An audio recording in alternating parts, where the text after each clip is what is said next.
And welcome inside the scores table. Brian Haenchen here with you. Danny Riego will be along in a bit. We were both just at Cathedral High School where there was a double overtime thriller with the Irish taking on Noblesville 69-68. Hell of a game. We're going to break that down for you. We're also going to be joined later in the show by Northridge coach Doug Springer and junior Lily Scholl. In the meantime, though, we're going to kick things off here while Danny gets back home and I get settled in. Going to kick things off with a conversation from earlier today with Center Grove coach Kevin Stuckmeyer and senior Gracyn Gilliard.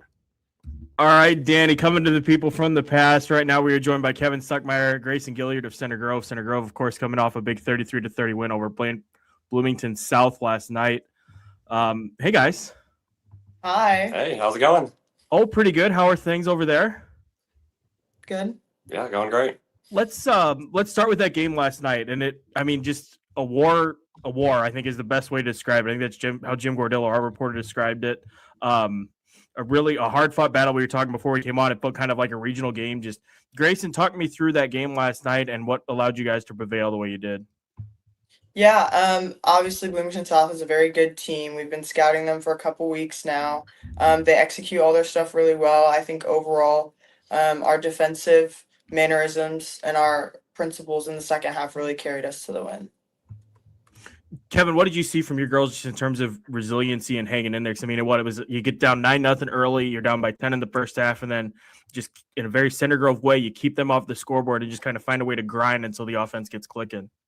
Yeah, every game is different when you play through a season, and as you progress through a season, you got to figure out what type of team you have. And I think early on with Gracyn here, obviously, and some of her teammates, senior teammates, and underclass teammates, they've really shown their grit and their resiliency, as you talked about. And we've had different ways we've had to win games this year. Sometimes we've been up and had to have a good second half to kind of hang on. And like playing Brownsburg and Silver Creek, we had poor third quarters and kind of had to hang on to a lead and even fight back to one. This one was a little bit different because we got down a little bit early on the road in a fun environment. Bloomington South's always been a tough place to play and a tough place to go down and compete. Obviously, they run their stuff so well, and they just make it tough on you. You have to go earn it. And credit our girls; they just keep proving their will to win. I guess maybe their hate to lose mentality of just finding a way in whatever way they need to. And obviously, they somehow found a way last night to just get it done in the end. And it's a good test for us as you go through this season. And as you get to the end, we need games like that so that we can go back on those and have that feeling and maybe have that trial run when it's needed. Just a couple more from me before I throw to Danny, but Haenchen defensively last night was phenomenal. Gracyn, I'll start with you, and both of you just tell me what you saw from that kid last night and what she's meant to this group overall. Yeah, Hannah's one of my closest friends on the team. We've grown up playing together, and I think that her defense makes me want to play defense. It makes everybody on the team want to sit down and guard. She's an absolute dog on defense, and when she's hyped up, like the team is hyped up, and that type of energy is really important. And Kevin, what did you see from her?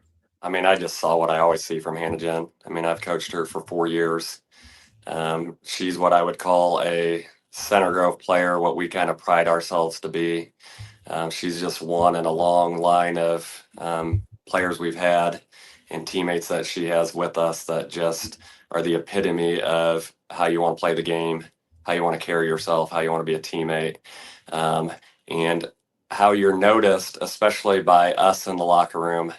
That doesn't always show up on the stat sheet. Everything she does shows up big time and is a huge contributor to why we've had success. And that may not go in the newspaper. It is sometimes talked about, but unsung hero, but just the epitome of just the key things and that will to win that we're talking about. She does that each and every day, and it was no different last night. It seemed like Ella Sprong came off the bench, played some big minutes for you guys too, right? Just her too, a kid, it seems like embracing her role and really taking advantage of the opportunities that she's been given. Yeah, the start of the year, I had tough calls. I have 6 people that should be starting right now, but you can only start 5. So just with the makeup of the team and kind of the flow of it, to be able to bring Ella off the bench and kind of give us a spark with her shooting ability and Same thing. Her mindset and her grit just kind of gives us a good flow there, and she's really bought into that role and understood that that's just part of how it is. It doesn't always matter if you start or who's where, but those top six all contribute, and even the ones that aren't necessarily in that top six for us. It's just a fun group, and Gracyn obviously leads the way, and Hannah and Ella's a part of that as seniors. But they've just developed and continued that culture that they just love to play for each other. And even tonight at practice, you wonder after a game like that, how's it going to be? But you could tell it was business as usual and moving on to the next one. And they had the right mentality and the energy that you need, instead of just that school just started this week and it's just practice. They didn't have that at all, and that's just a tribute to all three of those and everybody on our team. Good deal. Congratulations on the win. Happy New Year to you guys both. Good to see you guys. Just Kevin, just real quick before we get into some of the questions that I had written down. What is the coaching tree that you branch from? There's a lot of people. I mean, so Jack, did you play for Jack Edison, coach under him, or would you consider yourself part of the Jack Edison coaching tree and some of those principles that you brought down from Plymouth and Bethel? Yeah, absolutely. That's my mentor, probably my second dad. After I graduated, I've gone back and eaten dinner at his house many times. His son, Michael Edison, who's at LaVille now, I coached under and have become good friends with.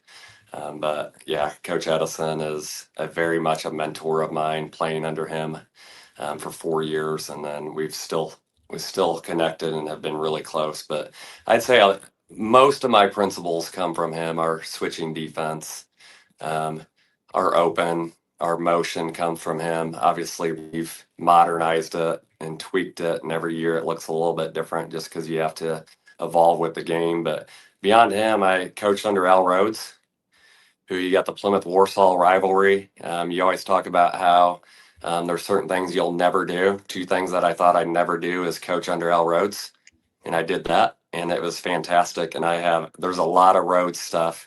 Gracyn will get a kick out of this. We talk about ripping their face off as an Al Rhodes terminology with this post players, so we use that, and the girls get a kick out of that, just a dramatic effect for them. But yeah, so Al Rhodes is part of that, and then Jim Kessler at Grace was a Hall of Fame coach, so I've been under him. But I would say a majority in the foundation is absolutely Coach Edison, everything that he's kind of instilled in me. And honestly, I could take credit for a lot of the stuff that I've been able to do and whatnot, but I wouldn't know anything and even know how to do any of that if I didn't play for him. Yeah. So, and to the percentage of the audience that might not resonate with the name Jack Edison, he was inducted into the Hall of Fame, Indiana Basketball Hall of Fame as a coach. Yes. Maybe early 2000s. He won multiple state championships. I most popularly coached Scott Skiles, obviously Kevin Stuckmeyer also. But you can see a lot. You can see a lot of the. You can see a lot of the Jack Edison kind of pack line switching principles in Center Grove, and so Gracyn, I'll throw it to you. You know me probably even better than Kevin does, but I'm a junkie for film, and it seems like you guys use the terminology Center Grove way. It seems like the Center Grove way defensively is every time you watch Center Grove play, it seems like it's a master class in how to play defense off of the basketball. It seems like you guys always have, especially after the ball is entered to the wing, it seems like you always have two people playing man. The other three people are playing zone. You guys fan out the shooters very well. Gracyn, from a player perspective, playing for a coach that's sitting next to you, can you talk about the attention and the detail that you guys have day to day on the defensive end? Because you guys gave up 29 points to Bloomington South last night. That's not the first time you've held a good basketball team way below their season average. Can you just talk about the attention that you guys put on the defensive side and how maybe difficult that was for you to really learn that Center Grove way? Yeah, coming in, I was extremely frustrated with the defense. Coming off of from Munster, it's just 5 out. It's an extremely versatile defense. It took me a solid couple months of just reworking. It's jumping to the ball, it's moving, it's seeing, and just from a player perspective. But it's one of those things that once you get it, you really get it. And I think that because we all get it, that's why the defense looks so good. It looks so clean. And even those mistakes that like only we'll see, they look perfect to the audience because it just covers your tracks, and it's just a really good defense. Well, it seems like also it puts you can't get to your spot off the bounce, really, against Center Grove. I mean, you guys congest the middle so much, you play off the ball so aggressively because you guys switch. And so it is really difficult to get from an offensive perspective playing against you. It seems like it's difficult to get the right person taking shots. What I was interested in last night is you're matched up on Julie at the beginning of a possession, but through switches, you might be guarding 3 or 4 different people throughout. Are there little different intricacies maybe that you put into the game plan last night when you play somebody of the talent of a Violet Hall or a Julia Lashley? Or is this just, we are going to do what we do defensively and you're not going to be able to score against us? Which is more true, Gracyn?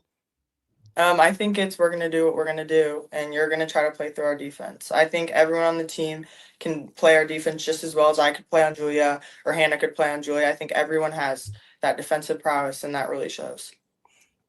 Kevin, brag on your defense. And I'll frame the question this way. If anybody didn't stream the game last night and just got on social media and saw that you guys won, what was it, 33-29?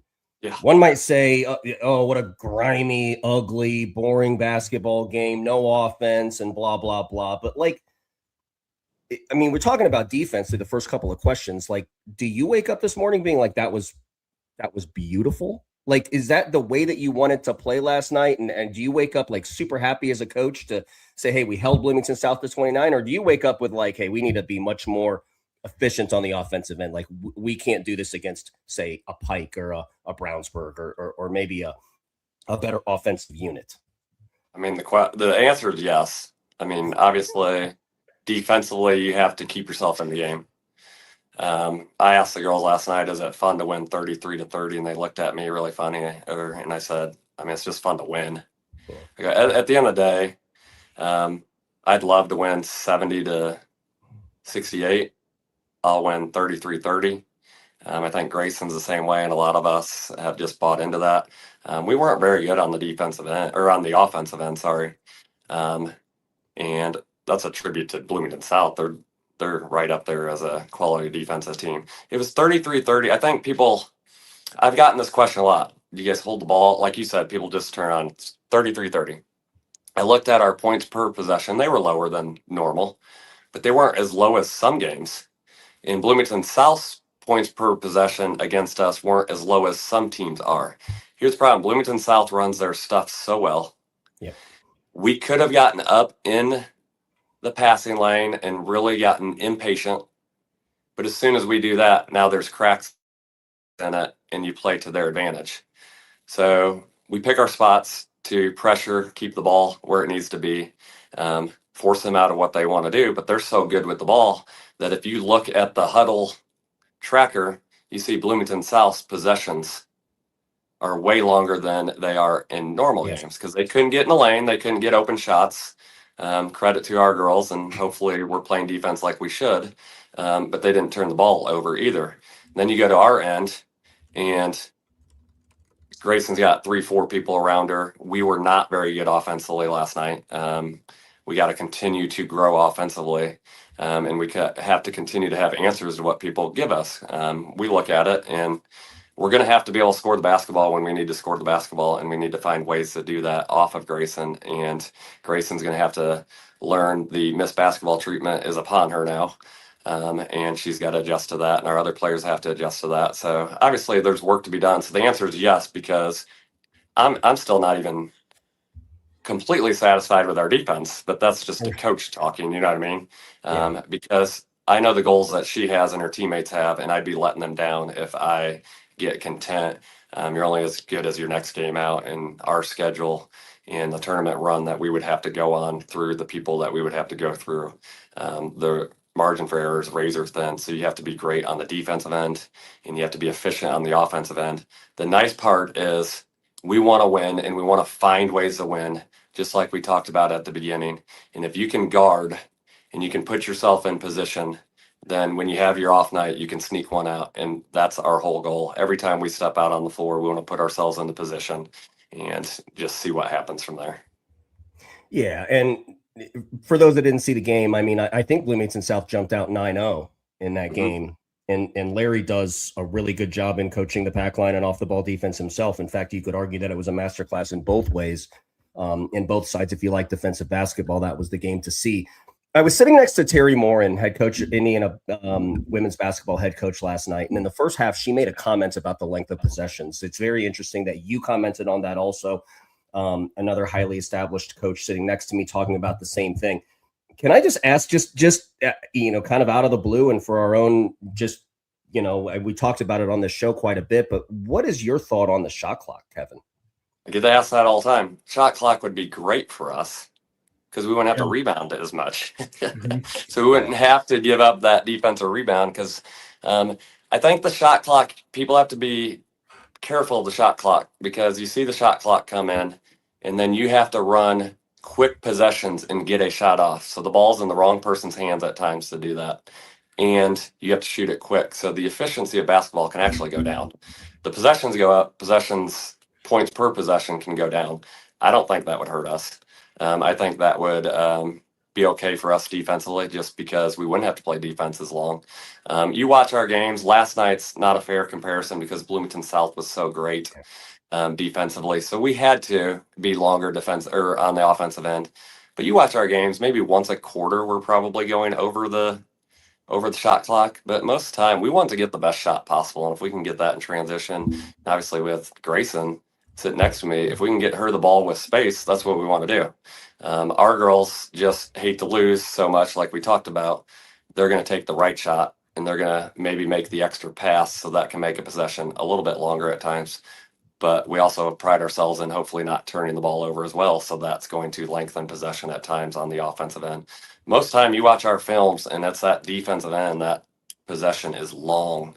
And then when you add us against a Bloomington South or you get us in a tournament type feel when other teams are really trying to take stuff away even more, then it gets long on both ends. Gracyn, speaking of you, Coach and I talked after that Brownsburg game, just how your game has kind of evolved and the way that you see the game has changed, and it's a lot more polished, I think was a term that Kevin used. How did you get to this point? Like, how do you grow and expand your knowledge of the game? I think just throughout my high school career, I think transferring really helped blossom me into the player I am today. All respect to Munster, to Coach Williams. He was an amazing coach. I have so much respect for them and his program. But I think for me personally, I think coming to a bigger school with a more established program really helped me to be able to learn like that college play level, that just type of style of play. And I think that with that comes with like seeing the game different, as you said. Kevin, we talked about, and Scott Shane too mentioned it, just how Gracyn used to be kind of like a bull in the china shop, get downhill, get to the basket. And then you mentioned now we're really seeing the three levels of scoring and the different ways that you can attack and hurt teams. Has this been like an immediate change her senior year, or could you kind of see the building blocks of this coming even down the stretch last season? I mean, anybody that watches Gracyn Gilliard as a 8th grader, a 6th grader, a freshman, a senior knows that she has it. She has the it factor, and she has the ability to play basketball at a high level. She was just, not as polished. So the goal was to coach her hard when she came in, coach her how she wanted to be coached. And like I said, I'd be doing her a disservice if I didn't push her to become the player that she wants to become so that she can reach goals currently at the high school level, individually and as a team. But as she goes beyond us and pushing her to get to that point, getting her out of her comfort zone, and just really teaching her maybe how to see the whole game situationally, slowing her down a little bit to read the game a little bit. She could score at all 3 levels before she got to us. It was just a matter of being able to read that and play through different scenarios. And it was there. It was just pulling it out. And we're in an instant gratification society. And it just doesn't come that way. And you see that at the pro level, at the college level, whether it's men's, women's, football, whatever. People need to be patient. And just credit to her of her hunger and her humility has pushed her to be able to get to where she wants to get. And I think she'd be the first one to tell you that she still has a lot of room to grow, even in the short period of time that we have left, if she wants to accomplish her goals. And I think she took a big step tonight doing that, and her teammates took a big step tonight doing that, of constantly refining and just getting that 1 degree better as you go. But she's had it. She's had the it factor. It's just a matter of being able to read the game and change things slightly, and then just putting it all together. And she's done a fabulous job doing that.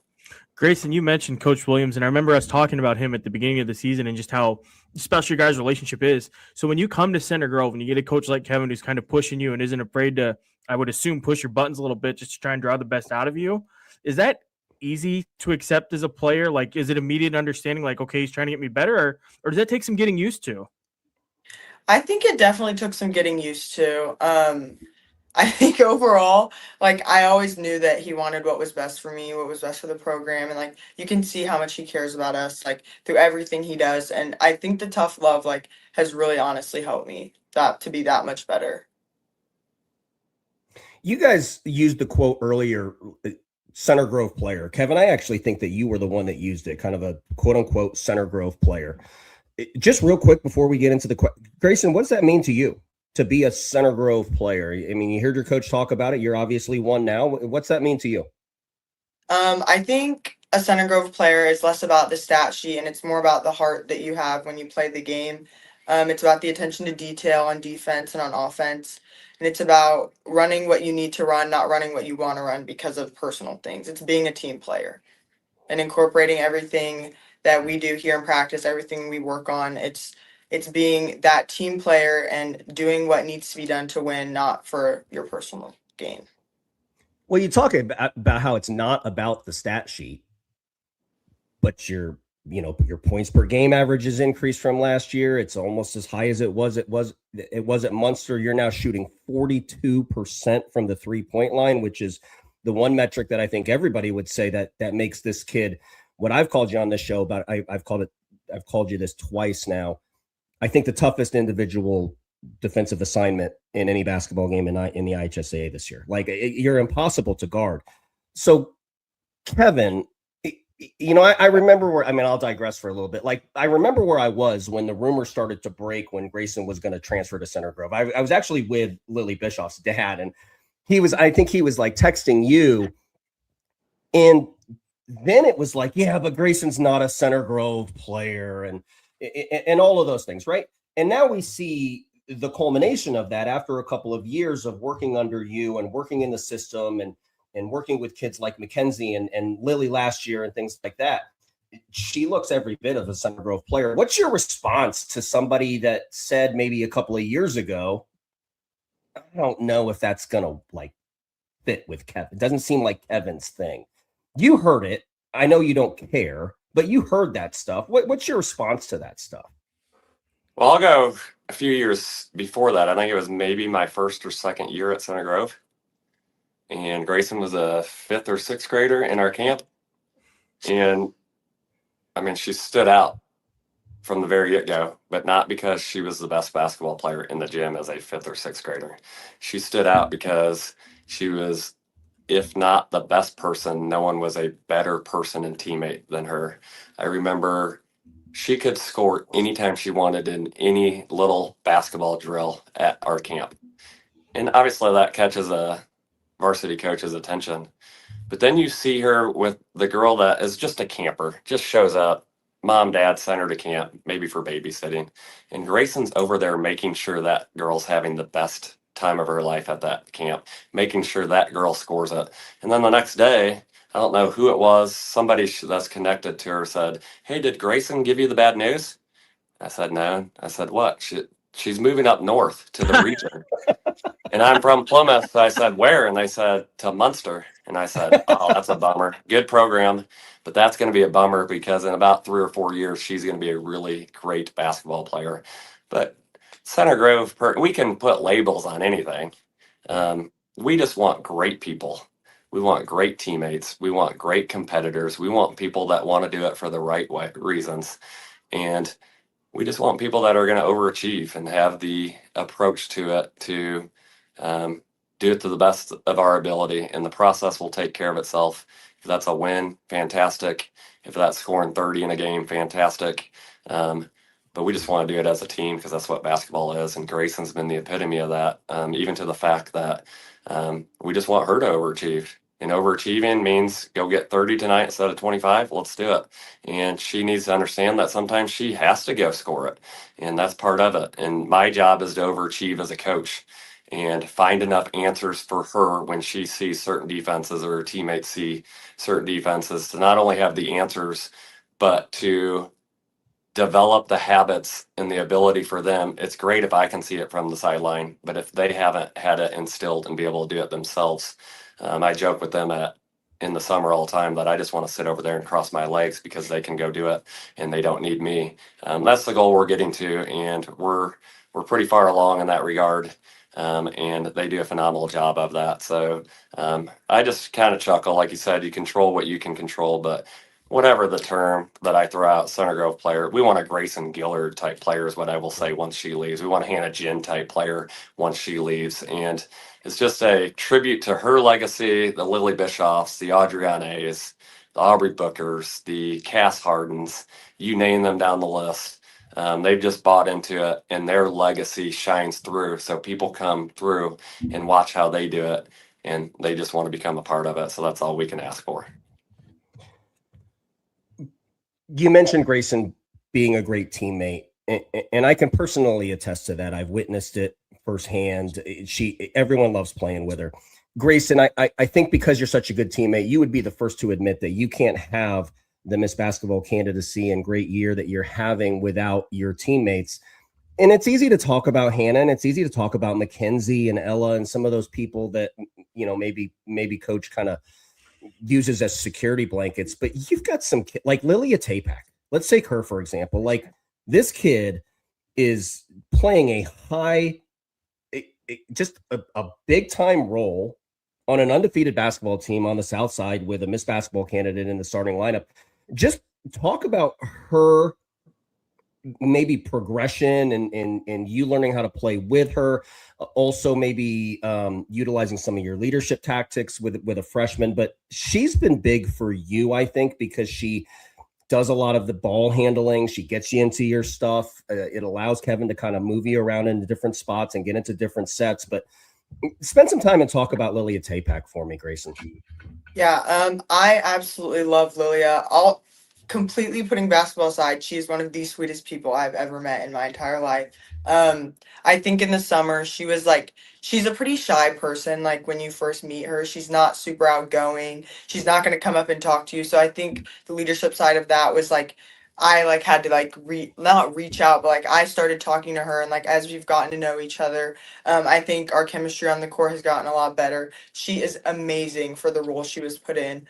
Being a freshman starting varsity in this basketball league at this time is insane, honestly. And I don't think I could do that.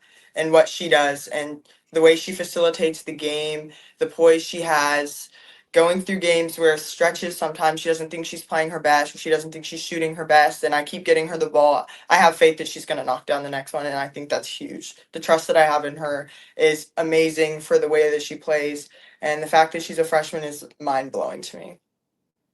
And Wagner too. So Haley Wagner, I mean, and she's playing chunk varsity minutes. I know she was a part of the program last year, but I mean, in your continuity, man, you have strong side post first, and then on that first ball reversal, if defense is high side, you guys have that high low, which takes one of the help defenders away and it occupies them right there. I mean, she is also really important too. Just talk about what she does, because now you also don't have to guard the 5 also, which is something maybe that you have to do at months. Which is huge. Yes, no, absolutely. I think the same thing for Haley. She's such a sweet girl on the court. I think almost too sweet. Sometimes we say rip her face off to Haley all the time, because she can go and she can score, but she gets timid and she gets past shy. So I think that when we're running our offense and when we're running our defense, she is such a huge component in the post, and even not in the post. She's really starting to develop her outer game, which is going to be huge for her the next couple of years. I have one more question, and Kevin, it's for you, and then I'll throw it back to Hank so he can land this thing and write you guys out. I was within earshot, and I say this all the time on this screen, that I always like to sit in earshot of coaches that I respect very much to kind of hear what they say in the huddle and hear what they say. Without giving away trade secrets, I heard you say at Lawrence North over a holiday tournament last year, let's have a boring possession, okay? And that stuck with me, and no pun intended there. That stuck with me in the sense that boring has always been such a bad word when it comes to basketball, okay? You used it as an endearing term for a great offensive possession. Like, where does that come? I mean, is that Jack Edison? Is that Stuckmeyer? Or is that just time and score situations? I mean, you just yelled it. Your kids just, they had one of those 46-second boring possessions that ends in a layup. And it's just like, oh my, like, this guy's got it locked in. Talk about that and just that comments, and you can take that question and kind of take it in any direction. But I was really astounded when I heard you say it. Yeah, you got to find ways as a coach to catch their attention. So boring catches your attention. What's boring mean? It probably means 1,000 things. Yeah, it's got some Jack Edison in it. It has some will to win in it. It has some time and score situational basketball in it. But boring is intangibles. Boring is everybody doing their role as they need to. Carrying out a cut that's probably not going to get the ball, but sets up the rotation of the opposing defense where they have to rotate out of it. Boring, setting up your cut and getting even with it. It's an attention to detail thing. It's a Mamba mentality thing. We talk about Mamba mentality, not as much now, but several years ago, when Kobe kind of passed away and that sort of thing, we kind of use that as a thing. But boring comes from Kobe Bryant. Kobe Bryant was the most boring basketball player that you would ever watch. Not necessarily when he played, but everything that he did to prepare himself for the flash that everybody else saw was all the boring stuff and all the stuff that he poured into that when he would get up at 4 a.m. And footwork is boring.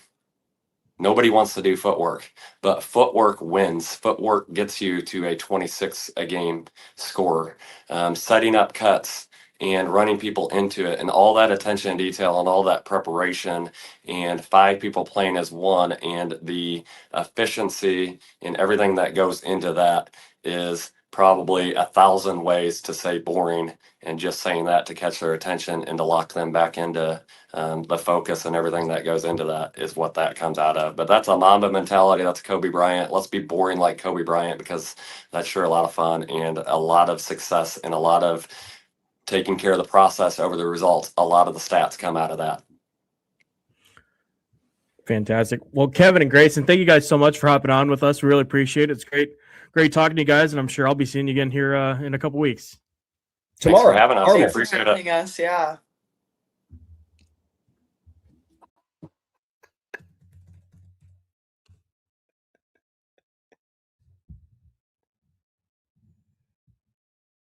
I was muted the entire way. Holy shit. Anyway, hello and welcome to the show officially, formally, obviously firing on all cylinders tonight. I am Brian Haenchen. That is Danny Riego. We were at a double overtime game, as I mentioned at the top of the show. That was Center Grove coach Kevin Stuckmeyer, senior Gracyn Gilliard, whom I wrote about today on IndyStar.com. Check out that story. Danny, we've pushed this interview back. We've delayed it. So I'm going to go ahead and jump right into our next guest. Before you say your first word, it's going to be in the interview, buddy. It's going to be Northridge coach Doug Springer, junior Lily Scholl, joining us now. Northridge coming off a nice win tonight, 62-36 over South Bend Adams. They have number 1 Warsaw coming up on Saturday. Lily, I was asking about you in the chat, just casually dropping 28 points, 3 rebounds, 7 steals, and 6 assists tonight. What's up, guys? How are you?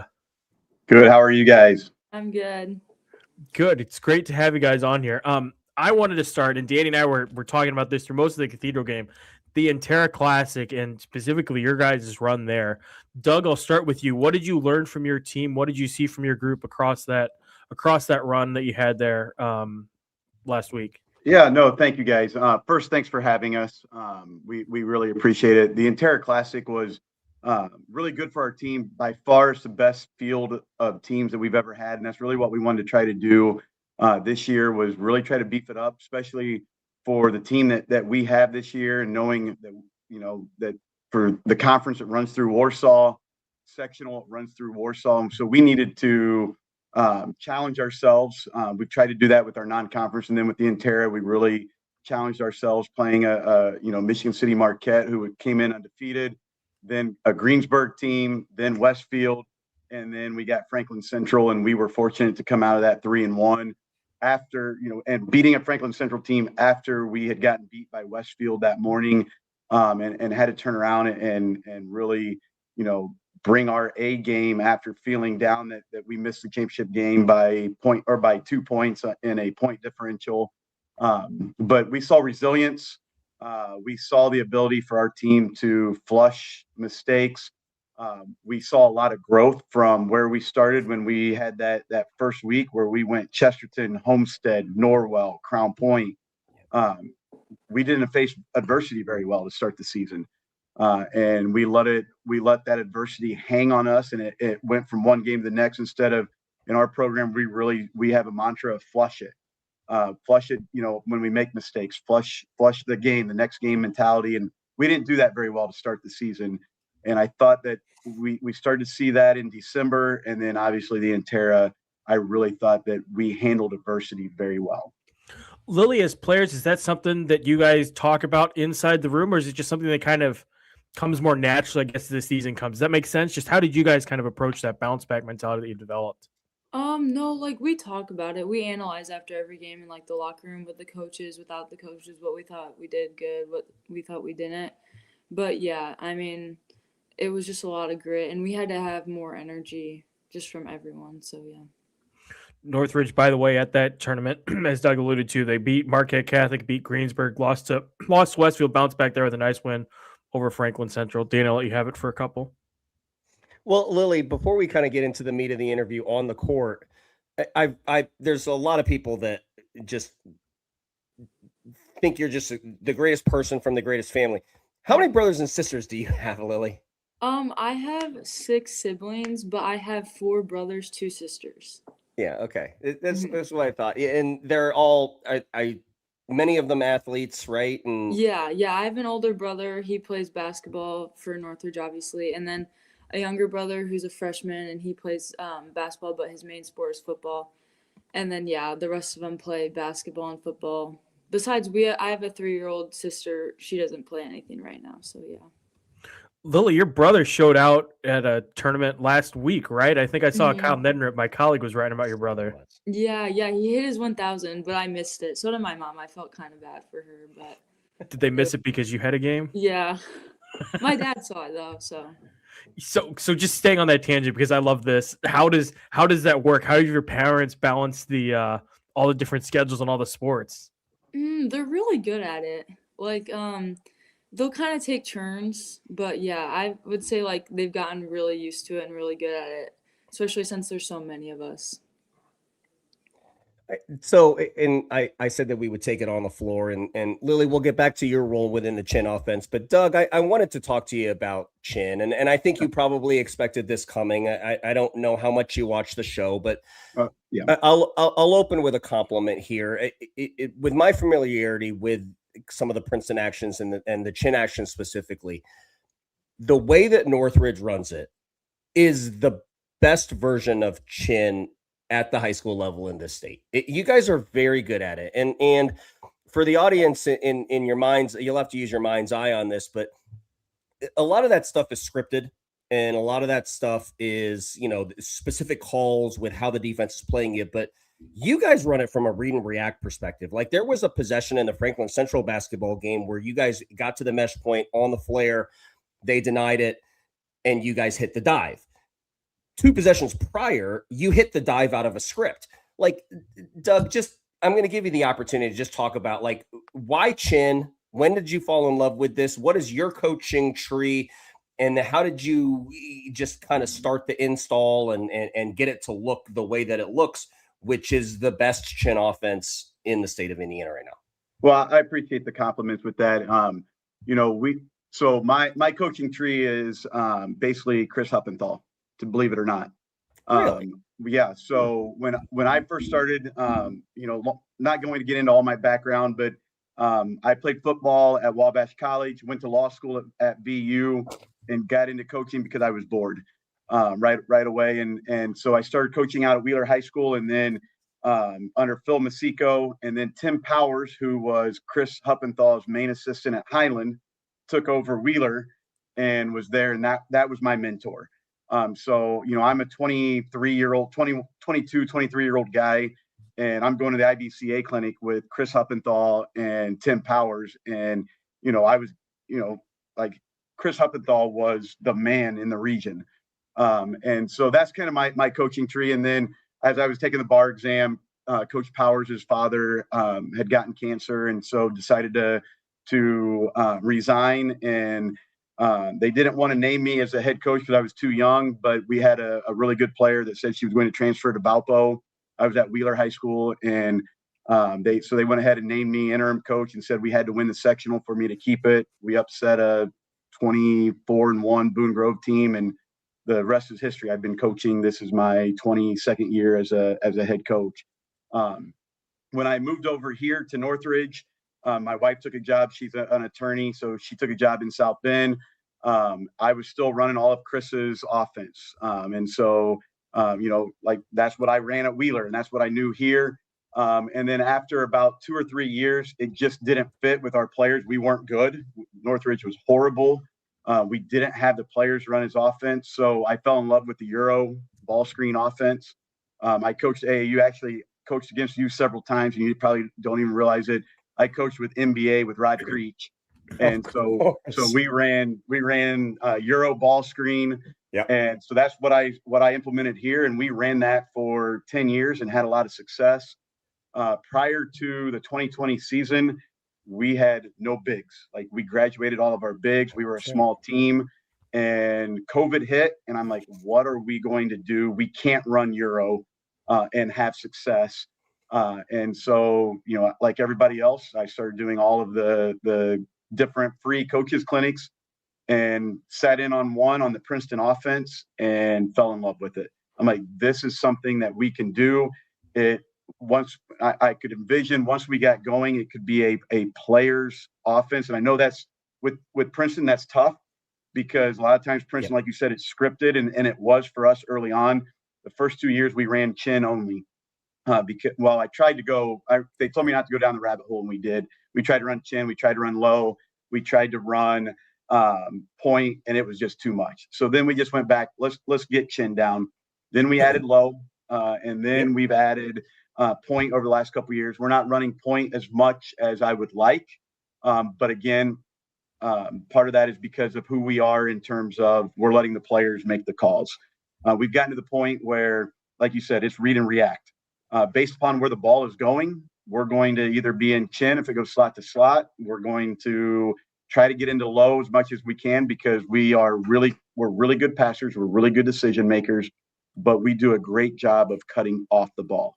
And I think that's really what Lily does very, very well for us, is she sees the play before the play, and she's able to, when we see the back of a defender's head, we're immediate back cut. But then that triggers us into other things. And so we might have a possession where we're chin. Like I know at the holiday tournament in one of the games, we were chin, we were point, we were low, and then scored back out of a throwback into chin that got us into a back cut, all in the same possession. And again, none of that is called from us, which is what we talked to our girls about, that we really wanted to try to get to, is having it. We want a player-led program, and we want a player-led offense. Well, and you'll love this, because those aren't just words to me. Like, that showed on film, after that mesh point flare, Lily got it in the Franklin Central game, gets the gap drive, kicks to the corner, empties out, and then you got that back cut on that reverse pivot right there. Yep. Yeah. Didn't look like it was a call. It didn't look like it was a call. It was in kind of free flow motion. It all very impressive stuff. But Lily, both low and chin, both of them have people that are diving to the baskets. Okay. It's a little bit different for you, because last year, I feel like the majority of the possessions in the film that I watched on Northridge, you were playing the pinch. Mm-hmm. You're now taking shuffle cut. You're now on, you're taking that flare. talk about maybe compare and contrast maybe last year, your role within Chin last year and your role this year. It seems like Coach Springer and Northridge, you get to move around a little bit more and be more of an offensive threat, hence the 28 tonight, right, Lily? Mm-hmm. So I think it's been really helpful this year because I'm not like the tallest person anymore. So like getting used to playing a guard like up top with our point guard, and like when she's getting pressured, like passing off to me taking it up, like it was something to get used to, and I'm still like working on my decision making. But like last year I more got the ball down low, which was fine. I'm just like, I feel like Zoe Yater is just better at getting the ball. She's stronger than me. Um, her post moves are just better than mine. So like when we made that switch, I was actually really happy because also on the defensive end, like last year, I struggled with a little bit like getting into foul trouble. So now that I'm not guarding the biggest person, it's kind of helped a little bit. And I think it's really like grown my game. So yeah. Yeah, and I have a note written down about Jaeger. I think she was obviously personnel is a big thing in being able to move people around, and I think that's it's a big kind of addition or change in her role, I guess, in this year's basketball team. But you guys also seem to play with a lot of pace, Doug. Like I almost want to say it's almost Roy Williams Carolina-ish. I mean, you type something in the notes about Mike Neighbors. I'm going to let you kind of run with this, but like Riegsecker gets the ball on an outlet. And like when you have like Albers and like you're pitching the basketball, like you're putting your kids now in live ball change of possession in space where they are in 1v1s, like up the floor. That seems to be new also, right, Doug? Yes and no. I think the newness to it is the fact that we have Riegsecker at point guard. And that's taking nothing away with Ryland Goodwin, who ran the point for us the last 3 years. Different types of point guards. Okay. So we run Mike Neighbors racing space. And so, we're getting to the locks. We've got Yater, who, just to speak on her real quick, probably the most improved kid in our whole program from last year to this year. Not just as a basketball player, but just as a person, just as understanding her role. She is really, really coming to her own, and I know this is completely outside of this podcast, but she is just really, really matured, and it has helped our team immensely. It allowed us to move Lily out of the pinch, which, honestly, I mean, Lily, we could do some things. We ran a lot more point last year with Lily in the pinch because of that, but it also restricted Lily's ability to do what Lily does well, which is get downhill, take advantage of mismatches. So Zoe has really allowed us to do that. Then you add in an Allie Ambers, who is fully healthy off of an ACL. She tore ACL the end of her freshman year. Honestly, I mean, we as a coaching staff, we were thinking Allie was going to come in and like midway through her freshman year, like she could be a starter for us as a sophomore. But that injury takes a year to fully recover. And she's such an athlete that last year she was still kind of fighting, trying to get back to that athlete. And then you have a Cam Conley, who's a 36% 3-point shooter. We're running them the locks, and now we've got Lily being our dragon and coming behind the play, and it allows us to do a lot of different actions based upon what the defense is giving us. But again, getting into this race in space with Macy Riegsecker as a point guard, Ryland is going to be last year was going to be a racker the last 2 years. So she's a score first point guard. She's doing very well up at Spring Arbor. With that's why she's playing right away as a freshman.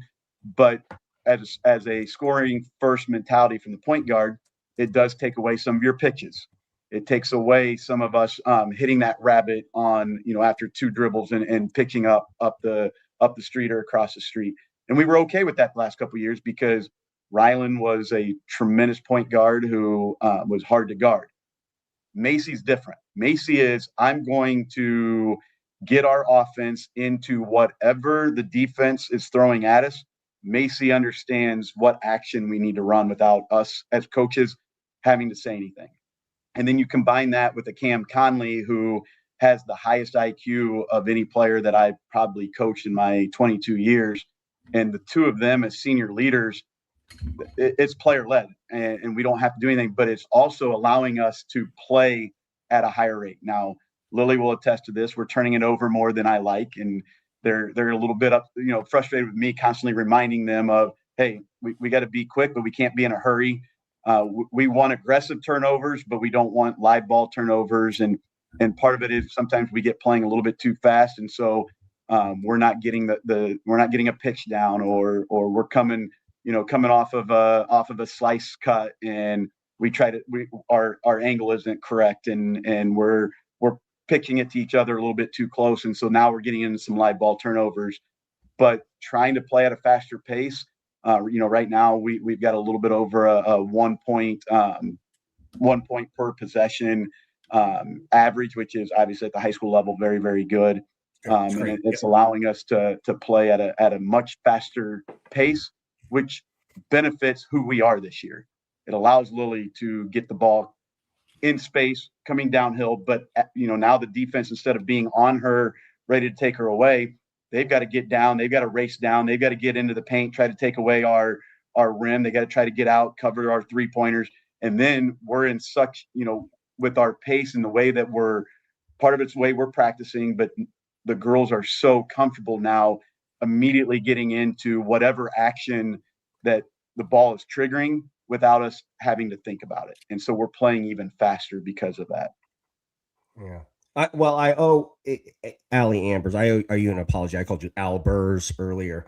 So sorry about that, but she looks great on film. But Lily, I want to ask you, Coach went, he went deep and started to mention Conley. Okay. Conley is the kid for me that, in addition to you, jumps off the tape. Okay, the kid seems complete. Last year in your postseason action, she drew the Zartman assignment on the defensive side.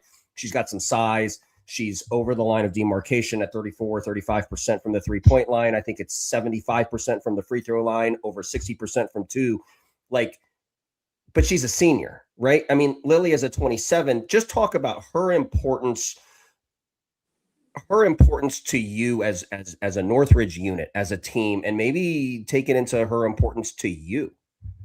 Yeah, so aside from basketball, she's one of my best friends. She's my sister in Christ. Whenever I have a problem, I just go to her. She's understanding.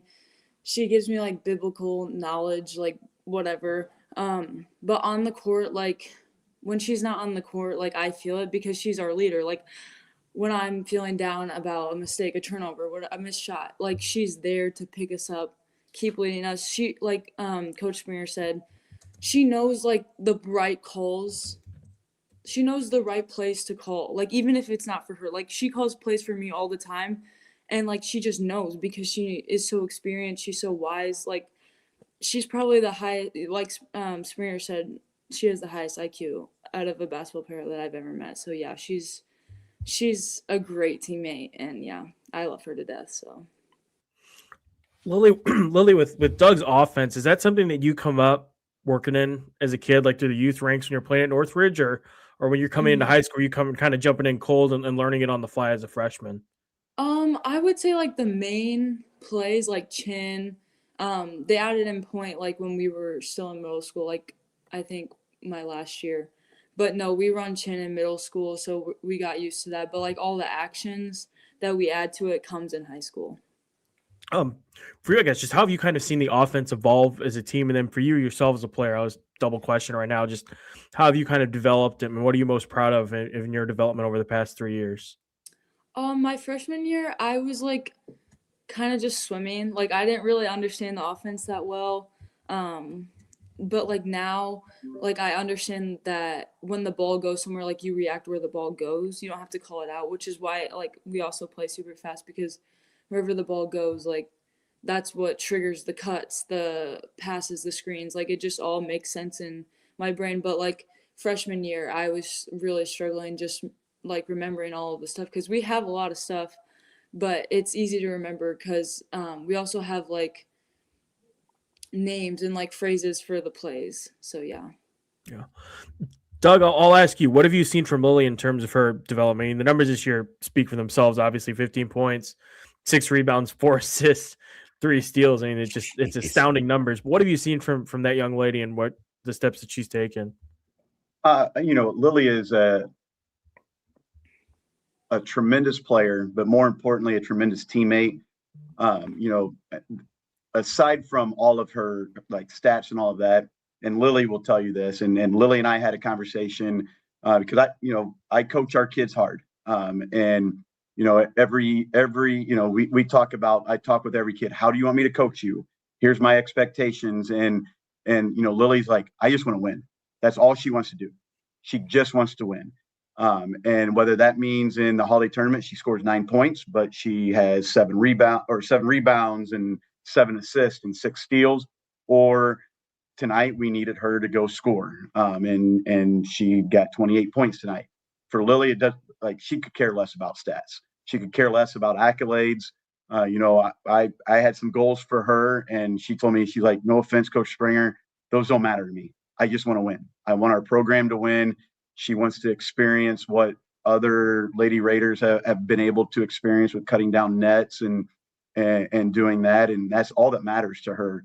I think the accolades and all of that kind of are for fans and us selfish coaches who want to see our players get those, but it honestly does not matter to Lily at all. And which is why I think she is such a stat stuffer. Tonight was, like, I'll be honest, I opened the scorebook, I'm like, Lily had 28.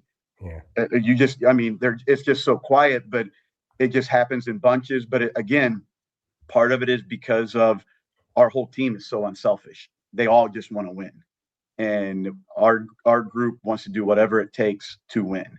And they're starting to get to that point where it doesn't matter. That's the only thing that matters is at the end of the day, did we do enough this day, whether that's practice, whether that's a game, to allow us to have success. And that's all that matters to Lily. Plus, on the basketball court, Lily's such a complete player, complete person off. You heard it earlier, very Christian, and that's what matters to her most. She's extremely grounded. That's because of her family. And so, again, I think that's why the stats don't matter to her, because that's not the most important thing to her in her life. I assume the Junior Indiana All-Stars was probably one of the goals that you had for Doug coming in. It is. I'm going to be selfish, and I'm going to vouch for her. I think she is one of the top 18 juniors in the state. And not just, I know sometimes, I've been doing this long enough. We've been fortunate. We've had 2 junior All-Stars here. We've never had an Indiana All-Star. And I know it comes down to scoring points a lot of the time, but what Lily does for a team and a program outside of scoring, you're seeing it with her stats. She's going to get you 7 rebounds a game. She's going to get you 5 steals. She's going to get you 5 or 6 assists. But more importantly, she's going to do whatever it takes for whatever team she's on to have success. And, I think when you're looking at it from that perspective, she's one of the top 18 juniors in the state in this 2027 class. When you put all of her stats together, but not only that, with what we've done with our schedule, who we played, the Homesteads, the Norwells, the Crown Points, and then you throw in our holiday tournament, you throw in the Warsaws. We're playing Snider at the end of the year. Her resume should speak for itself, and I'm going to vouch for my players. I'm going to go all in with our players, and I do think Lily's one of the top 18 juniors in the state. So, Lily, is that stuff on your mind at all ever? Like, even in the back of your head, just the opportunity for Junior All-Star? Is that something you think about at all? If I got it, like, it'd be great, but, like, we're mid-season, so I'm not really thinking about that right now. So where does that mentality come from? Like, has this always come naturally for you? Is it something you think you inherited from siblings, your parents? What's your read on that side? Well, like I said earlier, like, I'm a Christian and my parents are Christians. Like, they raised me to be humble and, like, God-fearing, and yeah, like, I just try to focus on the present, because my dad always tells me, like, you don't know if you're gonna have tomorrow, so you might as well just do everything that you can today. But yeah, like, we're in the season, we're focused on winning sectionals, moving forward. Like, I'm not thinking about an all-star game really right now. So yeah. Speaking of sectional, obviously the big The big one's coming up Saturday, probably round 1 of 2 against Warsaw, top ranked team in the state, 1-8 against them since 21. What's there's not an easy way to ask this, I guess, but just what do you view as kind of like the keys to trying to slow down that juggernaut of an offense? And then on the flip side, obviously their defense is no slouch either. What has to work? What do you guys have to do? I guess keys to the game, so to speak, for both of you. Lily, you want me to start? Sure. Okay. First and foremost, they are the number 1 team in the state, deservedly so. What they have accomplished this season, being 17-1, but more importantly, what they did at that Hall of Fame tournament was unbelievable. Lenny is a tremendous coach. Him and I are really good friends. We go way, way back. I got the Northridge job because of Lenny Krebs. And so, they're elite. When you have 2 Division I guards, and I'm going to vouch for my own players, but I'm going to vouch for the Warsaw players. Jocelyn Bricker is Miss Basketball. And I know that there's other players that deserve it, but watching her over the last 6 years, 4 in high school, 2 in middle school, Jocelyn Bricker is Miss Basketball. And then you look at what she's done her senior year. I think, right now she is playing at a very, very high level, and Brooke is not far behind. Both of them will be Indiana All-Stars.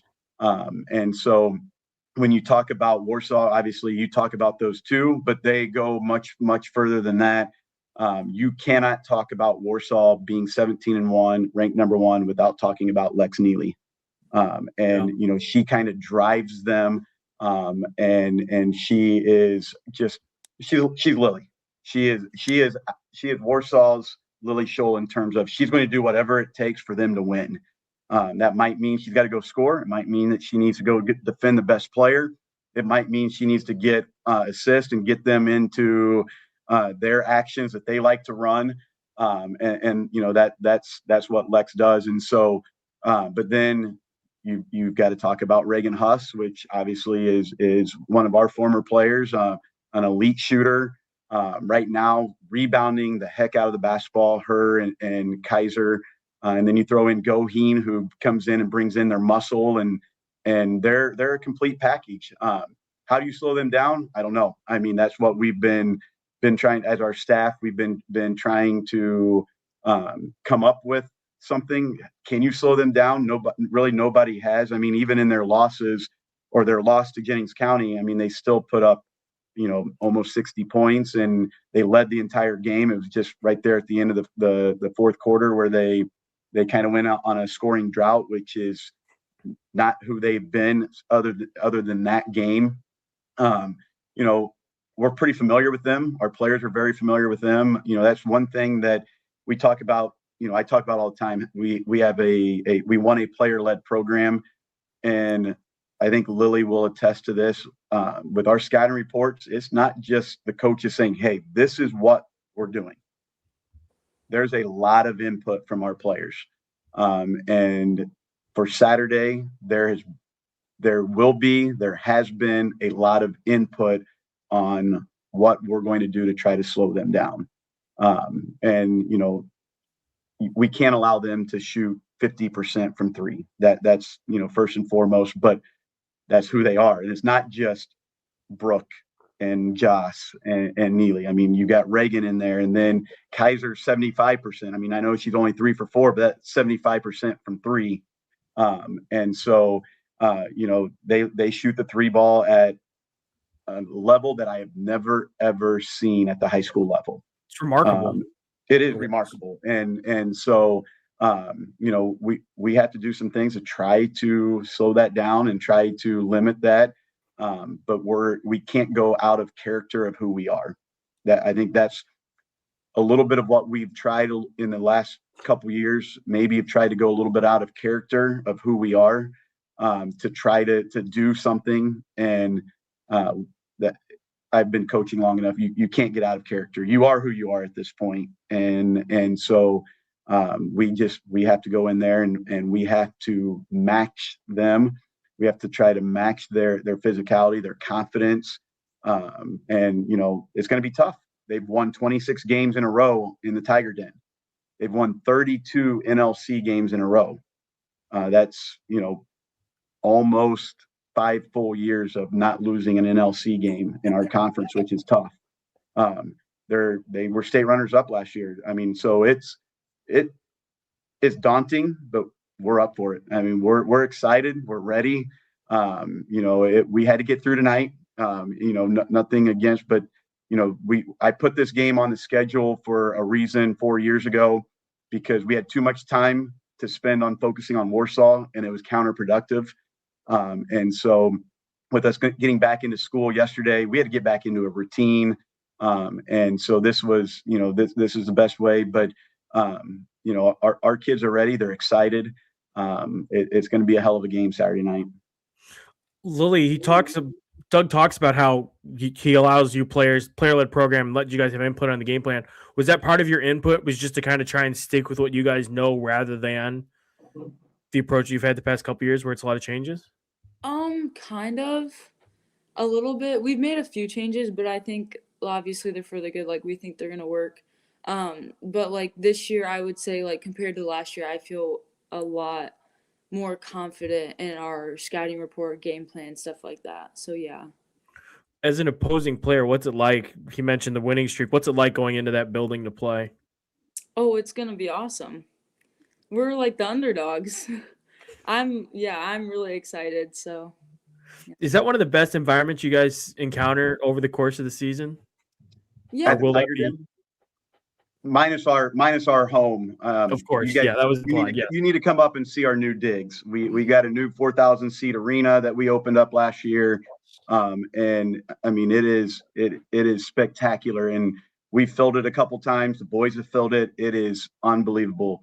So obviously we're pretty partial to our Jayco arena, but the Tiger Den, there's mystique there. I mean, you look at our conference. We've got the Tiger Den. We've got the Cave at Mishawaka. There's a lot of mystique. The Pit at Northwood, just a lot of mystique in our conference. And I don't think our kids understand the venues that they get to play in and some of the history of our conference and who we get to, like, where we get to play, who we get to play. But this group that we have this year, they understand that more so than some of our other teams. And I think a lot of that's because of Cam Conley. I mean, she lets them know. I mean, she's pretty dialed into everything that's going on, and I don't have to worry about anything in the locker room because it's going to be coached like ahead of time of that. And so a lot of the game plan for Saturday night is, like Cam sending notes. Hey, we need to let's try this. Hey, at the 4-minute mark of this film, you see this set that they ran. What if we do this? And so there's not a lot of players that will do that, and Lily does the same. And so that's it. The Tiger Den is special. It really is. As an opposing coach, is it fun going in there? No, but that's what you want from them. But it's fun coaching in that environment. Yeah. Lily, one more random one before we let you get out of here. With the 6 siblings, who's the best basketball player of the group? Probably me.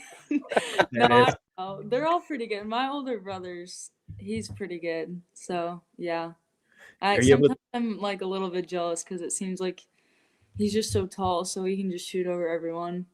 But then my freshman brother, like I said, he's so focused on football. He didn't practice basketball at all, and now he's like playing some good minutes on varsity. So it's like, I'm a little bit jealous of you too, but it's fun. So do you like play your younger brother to build the confidence before you go after the older one, or do you vice versa? So if the older one's like stuffing you all over the place, you can. I don't really play Brady anymore because I had to make a rule like no dunking, no layups, just shooting. But me and Jake, like last year, I played him a little bit, and he probably want to say that I won, but I know I did at least once. So yeah, and he was like, he's much more athletic than I am, so it's good to like go against him when he's on defense. Like he's quicker than most girls, so yeah.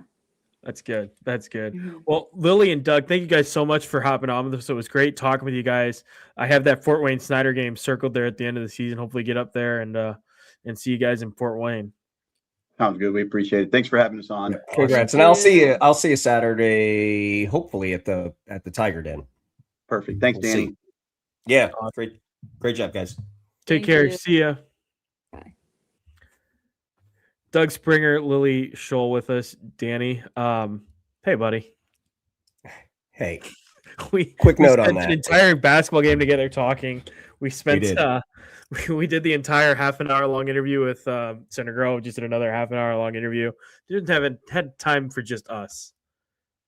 Yeah, of course. That was special. Here's the what to watch Saturday, by the way, on that Sure. on the input from the players. Last year, I love that, by the way. yes, no, absolutely. I mean, they got to buy into what the game plan is. Like, Warsaw doesn't run a ton of scripted stuff. Like, they've got a circle series that leads into the push down. That's where Zartman gets a lot of her flares and double staggers and things like that. I'm not giving away a trade secret there. I mean, like, Doug could draw it blind right now. Like, every one of those Northridge players could draw it blind. And so they have tried different things. One thing that they did last year was they took Conley and they turned her back to help.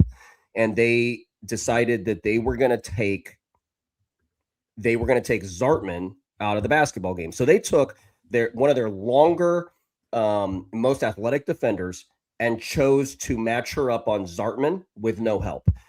That put Bricker in the middle of the floor with an opportunity to attack Riegsecker, and then it was Goodwin, and she was referenced earlier.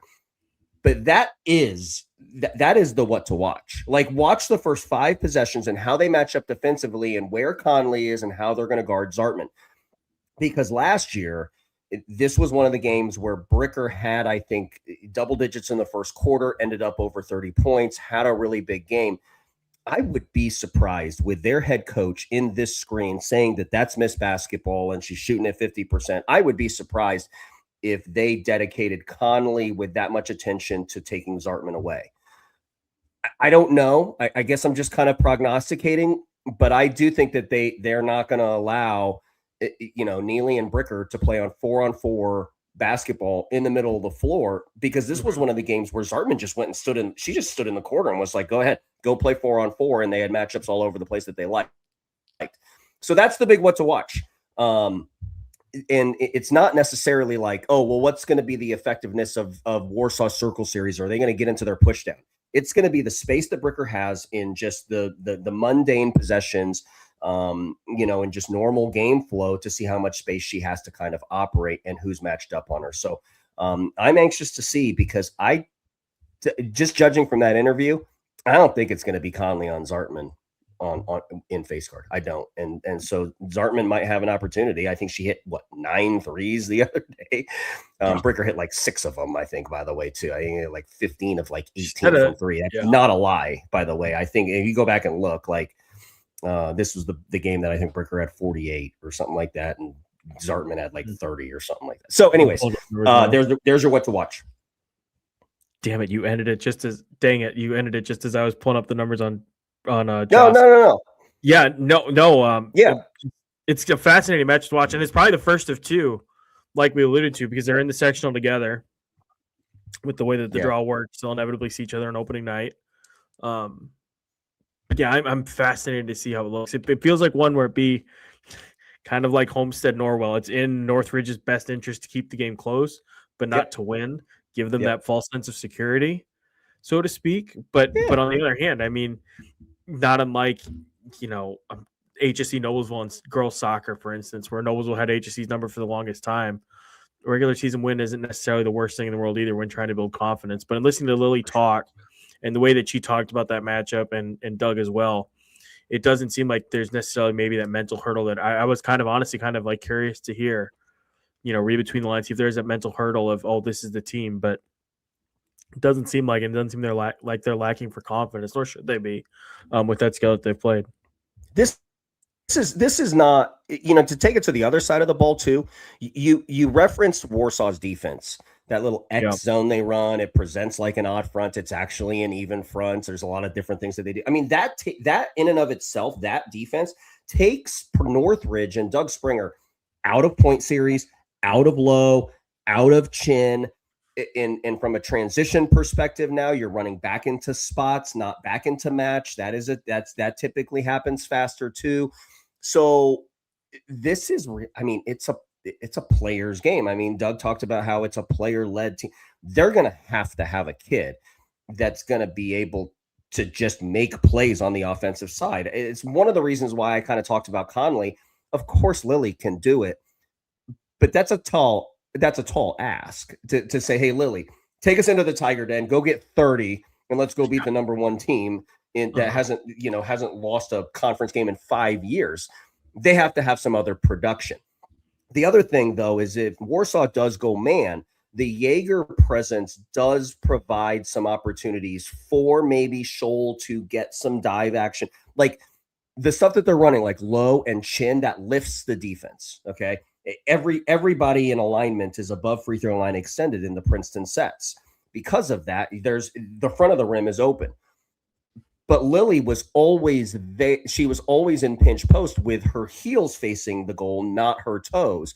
If her toes are facing the goal, I would suspect that a lot of times they're going to dive Lily to the block in favorable matchup, whatever they feel like that favorable matchup is, and try to get that.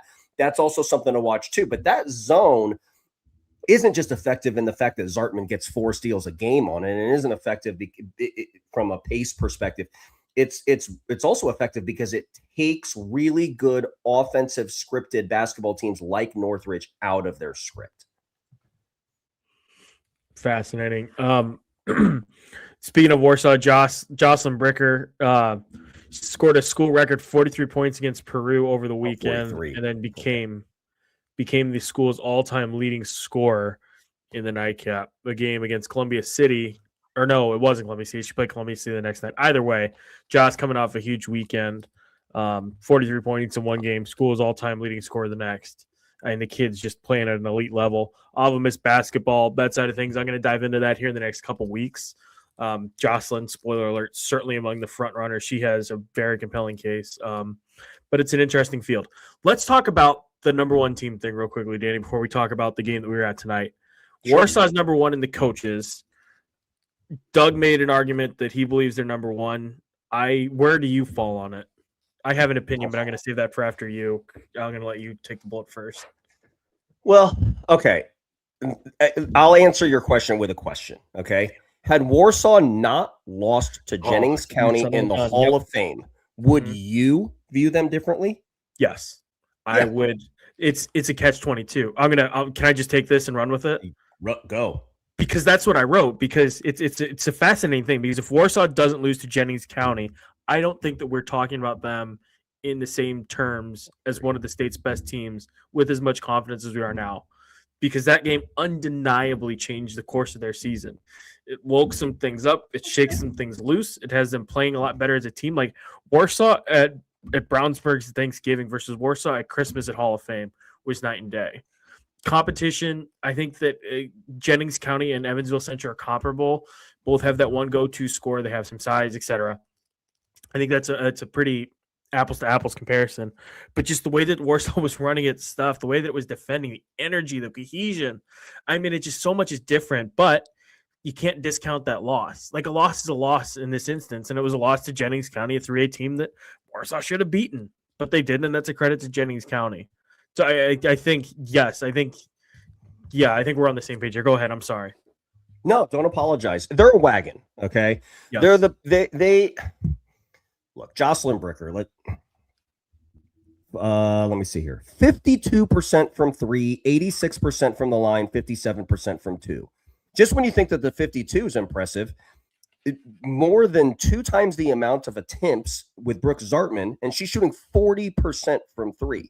And everybody knows that Brooke is one of the best catch and release 3-point shooters in the land.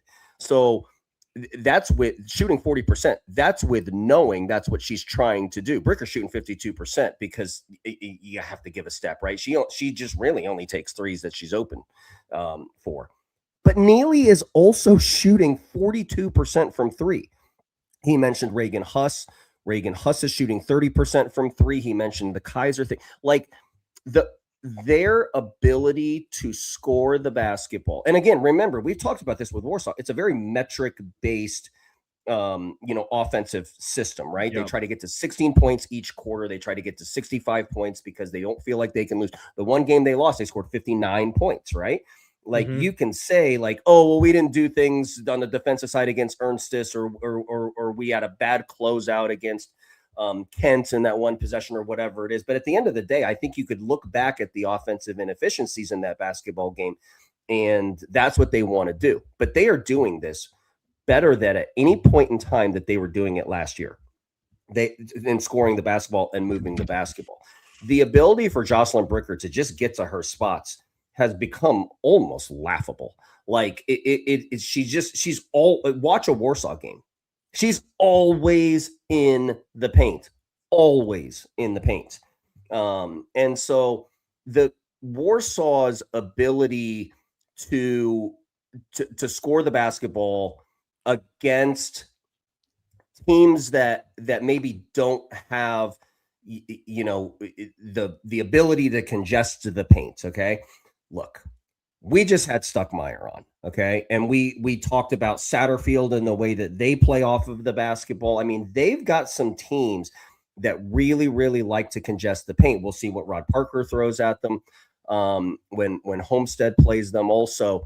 But I'm not going to sit here and tell you that is Warsaw the best team. I take it from the other standpoint, which is, I think if they won that Jennings County game, you're right in everything that you said. Like, I do think they turned their season. I do think they started playing better. But if they were undefeated with wins over Norwell, with wins potentially over Northridge on Saturday, with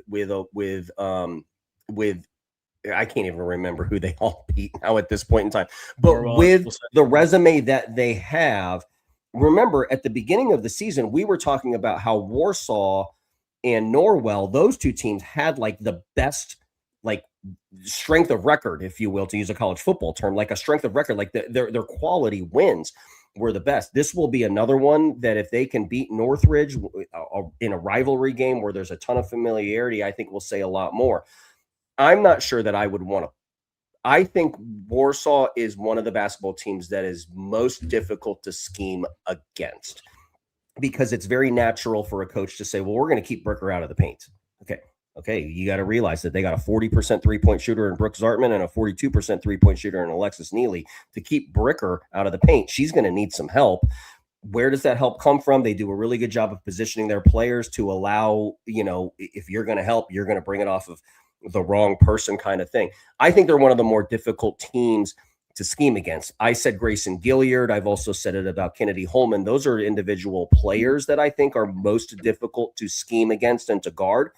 Warsaw as an entire collective unit, I think, is a very difficult team to scheme against defensively. And as a coach sitting in this square, I'll be honest with you, I don't even know really what I would do against them. Okay, I guess. Warsaw averages 26 made field goals a game. They have assists on 16 per game. So 16 assists per game, making 26 field goals per game, which is everything you need to know about them. And then defensively, Brooke Zartman, something I'm going to write about here, probably around the Homestead game. I'm going to do a story on Joss and Brooke, but her improvement defensively has been noticeable this year in particular. Like, maybe it was just because I was paying more attention at the Hall of Fame, but she's really stepped it up defensively and is buying in, and that just adds another element, another wrinkle to that team. It just makes a difference. And I was glad that Doug brought up too when he was running through Warsaw, Alexis Neely, again, wrote about her after the Hall of Fame Classic. Just a kid that buys into doing the little things, and after sneakers, she does the little things that don't show up in the scorebook, and that's still stuff that she does. But now you're starting to see the scoring coming along too, where she's averaging 10 a game, plus 5 assists, just a 10th behind Bricker in that category, and then 5 rebounds a game. It is a wagon. Yeah. Getting back to the number one thing, and he's going to hate this, I think it's Pike. I think it's Pike and Keith Hollins. Okay. I think that's your number one team. They have a strong record. It's just so stinking deep. I don't think there's a team quite as deep as them in the state. And they can roll lines at you. They're starting to figure out who goes where. So they're a really dangerous one. Homestead is an interesting team in this conversation. They had the loss to Norwell, but they go up to the Inter Classic. They sweep their way through that. They do so in no uncertain terms as well. They're really interesting. Hamilton Southeastern, I think, is on that next little cut right below there. The one that I think has the potential to really make a jump is Lawrence Central, a team that kind of gone under the radar just a little bit since that lost to Ron Colley at the Marion County tournament. But I was texting with Janon Lampley earlier tonight. It sounds like they're kind of figuring some things out, getting some pieces into place. So they're going to be right where we always expected Lawrence Central to be. They're going to be fascinating. But It is. It's a really wide open field this year, which is fun. And I will throw Center Grove in there as well. Oh, I think Center Grove yes, Center going Grove. to Bloomington South last night, and I hate to say this on one singular basketball game, but I do have that much respect for Bloomington South. Like they held them to 30 points, like on the road, and won the foul battle, and were all over the offensive glass, and it was impossible to score against them. And they have Gracyn, who is just she's so difficult to guard and all those things. You also have Center Grove, which is such contrasting style to Warsaw, such contrasting style to Pike, that it just if Center we'll see how far Center Grove advances. Obviously, it would need to be downtown to get the matchup against Warsaw or Homestead or whoever comes out of the north, or whether it's even an HSE. But then HSE is, I don't think that's a contrasting style, right? I mean, I think they play very similarly. So, I think we're starting as the holidays have expired, starting to get into, everybody knows who they are. Stuckmeyer actually said it, and Doug actually said it too. Like, you are who you are. You need to be the best version of yourself, and just honestly hope that it's good enough. And then you need something special to be along the way. But I do think that we are whittling down now to less than a handful of teams in the north and less than a handful of teams in the south that are capable enough to navigate the state tournament to get to downtown. And Warsaw is absolutely one of them. You know who's interesting out of the south, and a team that we talked about at the very beginning of the season, Floyd Central. I saw them at Wings and Rings. They're an interesting team. They defend the heck out of you. Yep. Offensively, they got some weapons there where they can just kind of pick and pop, and before you know it, you're down. I mean, they're playing lower classification teams, Heritage Christian, LaPel, and Connorsville, but those are three great teams right there. Heritage Christian has a chance to win it all into it. I think LaPel does as well. I think that those are two teams that maybe we're going to talk more about as we get closer into sectionals, but I mean, they're really, really talented. And then Connorsville came in as the hottest team, arguably, in the area at the time, coming off some big wins. At blowout win over LaPel, and they held them to a casual 32 points. Yep. And before all that, they beat McCutcheon 48-43 to kick off their holiday season. So Floyd Central is one to keep an eye on, and the team that they'll probably have to go to get to semi-state East Central, whom we've talked about before in this show. They're another one where I think they'll maybe fly under the radar a little bit, but they'll be dangerous. I hopped into an East Central stream not too long ago. Lily Maple actually sat the game out. I did get a text from Kevin saying that she was okay, and she'll be back. You mentioned Floyd Central. I'll add a quick note on them. They're very similarly to the X zone that Warsaw runs. Jerry Hickey's zone is going to take. I mean, they're going to take you out of scheme too, right? And so the game then becomes about spacing, extra passes, skip passes, middle flashes, things like that. Not necessarily, I don't want to sound like too much about plays. That's one of the things that I really like about Warsaw is they don't do it out of script set.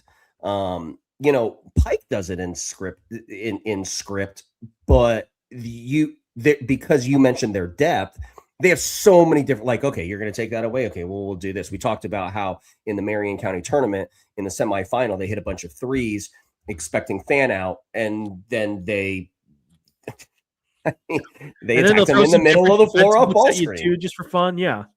It's insane what he's able to do with that lineup. It's not fair. It's insane. Yeah. It really is. But Saturday will be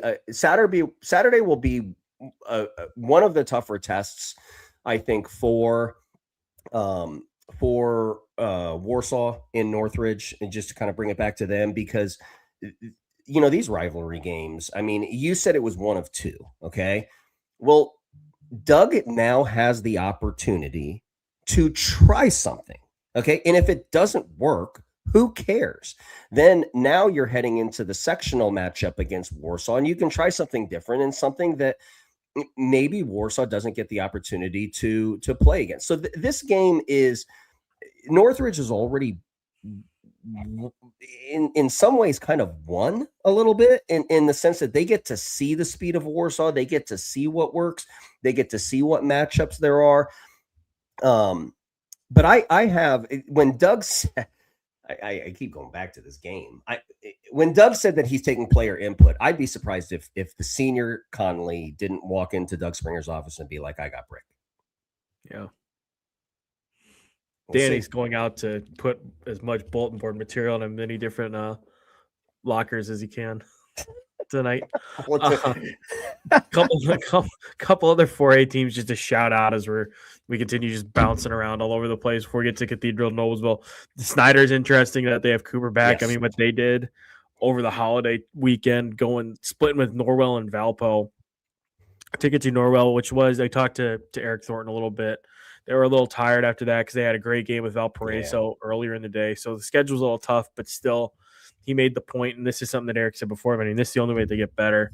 And again, that opens a larger conversation about the success factor and why it's good and why it's bad. In this case, kind of bad.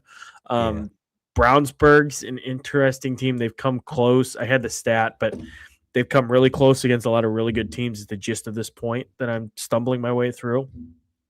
It felt like Center Grove was maybe that game where they finally break through, but then the turnovers catch them at the end and it unravels. It just feels like if they can get one against Pike or against Westfield or against Bloomington South, that could be the thing that launches Brownsburg into a big postseason run.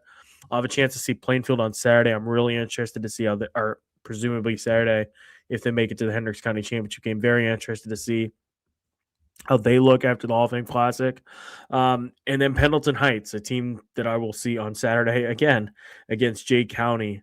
They're just kind of humming along, doing their thing. The Columbia City loss was a bummer. Great win for Columbia City, to be clear, 53-52 in overtime, but a bummer because that was setting up for Warsaw Pendleton Heights. And one of Warsaw's weaknesses is they don't have a post. They don't have the size. And I was fascinated to see how they would match up and how they would handle a talent like Ada Hupfer inside.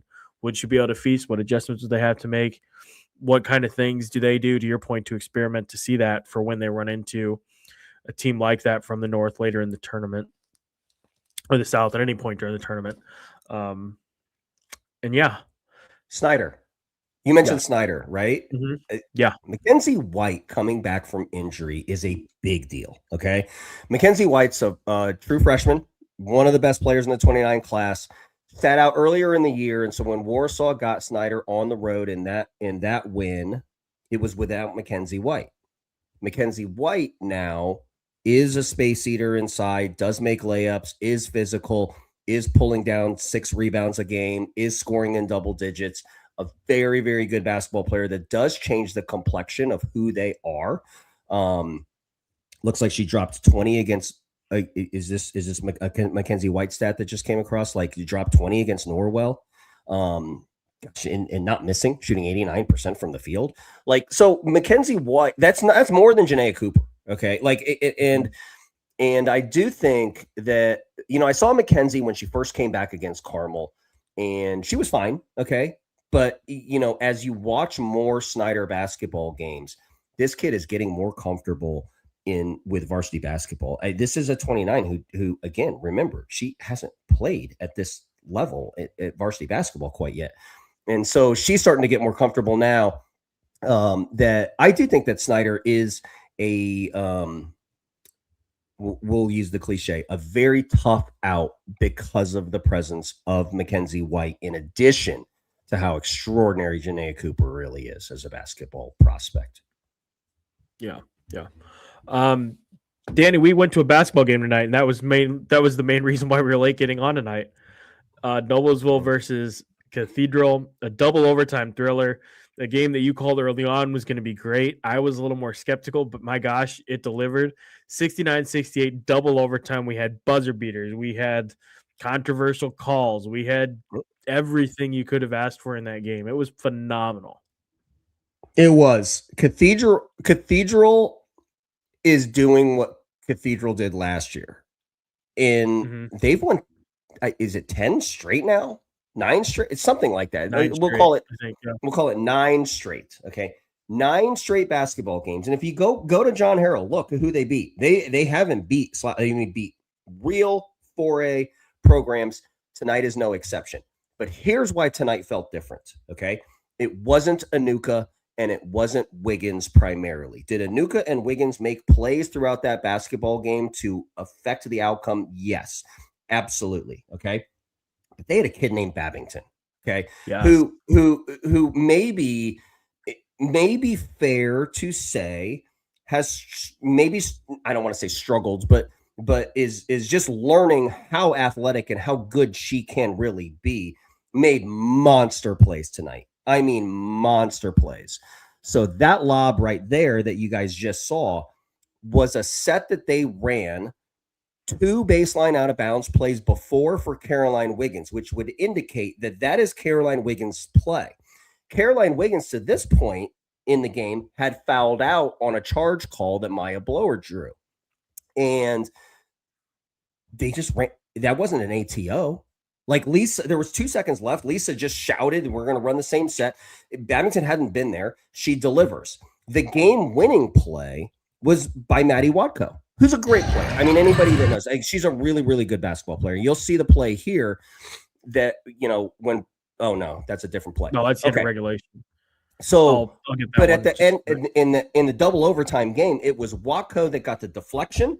It was Watko that ran the floor. It was Watko that made the layup. So here's my point. Okay. Like Lisa is starting she is, banking some equity here with some of these kids. Okay.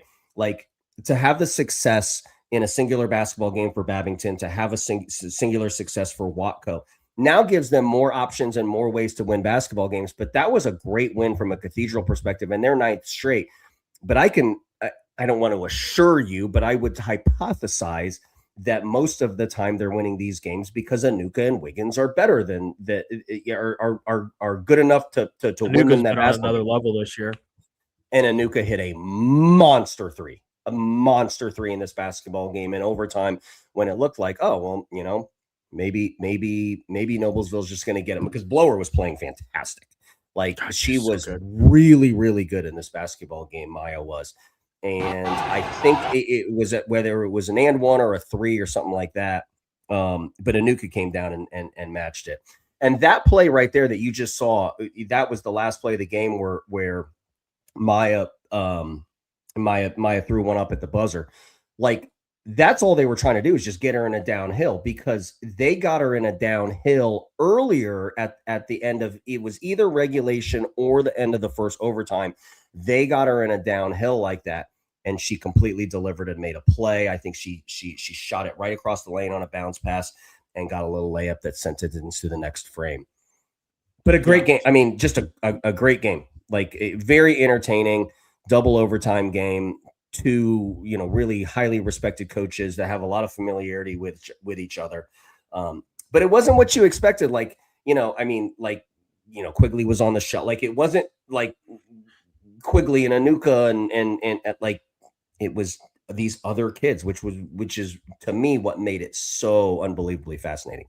There's the play by Watko, and that's the one that gave him the win. I love the tip and play because Lisa, I think, literally just motioned tip. Yeah. Tipped the kid who tipped it in, which is phenomenal. The last play of regulation, like as it's going, in my mind at least, it's like, oh God, when is Cathedral going to foul? Because they're down at that point. It's like, when are they going to foul? When are they going to have to extend the game? But they just patiently waited it out, and then right at the right moment pounced. And just a brilliant defensive play by Watko. To do it with Wiggins on the bench is a big deal. You mentioned everybody stepping up beyond Precious and Nuka. She still got hers.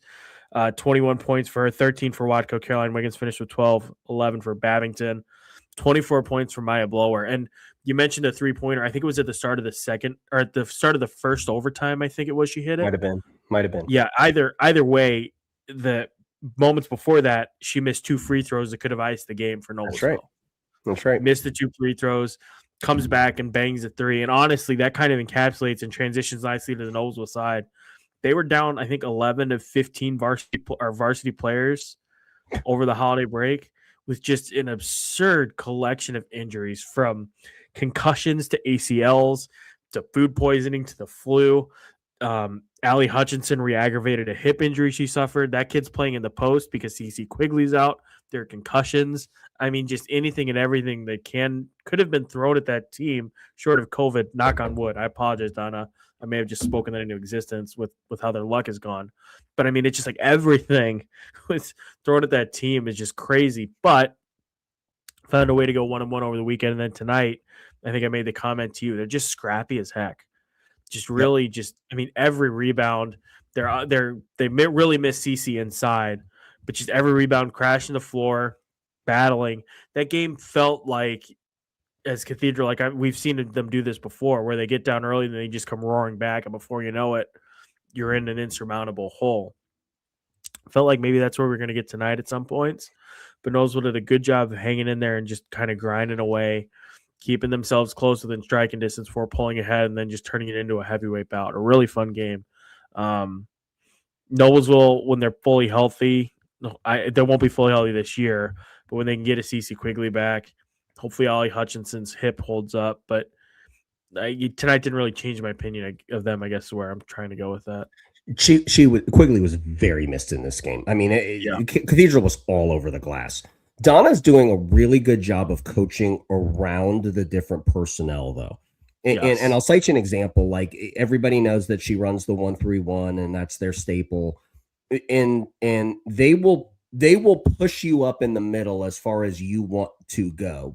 And Lisa subscribed to the theory that we got to get the ball in the middle. But the one thing that Wiggins did really well tonight when she was in the middle was she would catch the basketball and turn it on a diagonal immediately.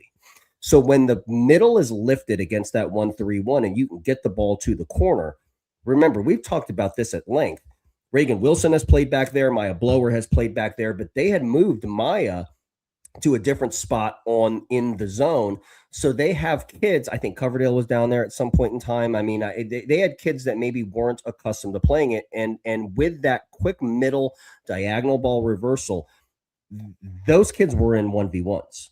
Like, and just in space, right? And with back pursuit coming on the diagonal, so you can kind of see who's there.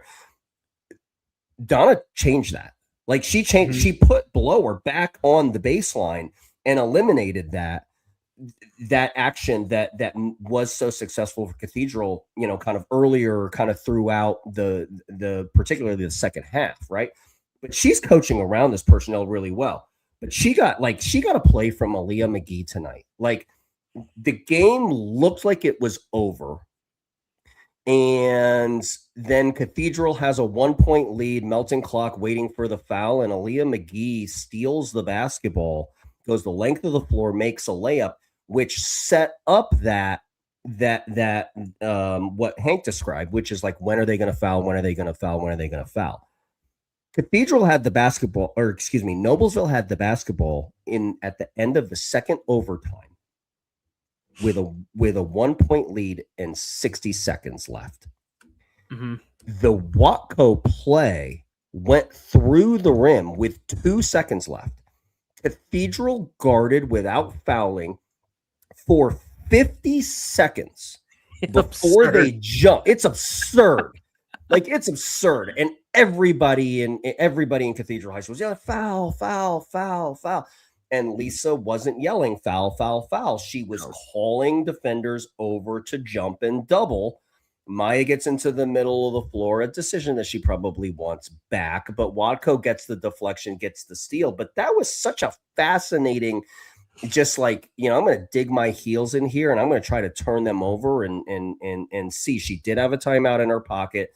But that was bonkers, like, what happened, because the McGee, I felt like that game was over 3 times, and I had to stop myself, be like, this game isn't over. Yeah, like, there's no me way. Too.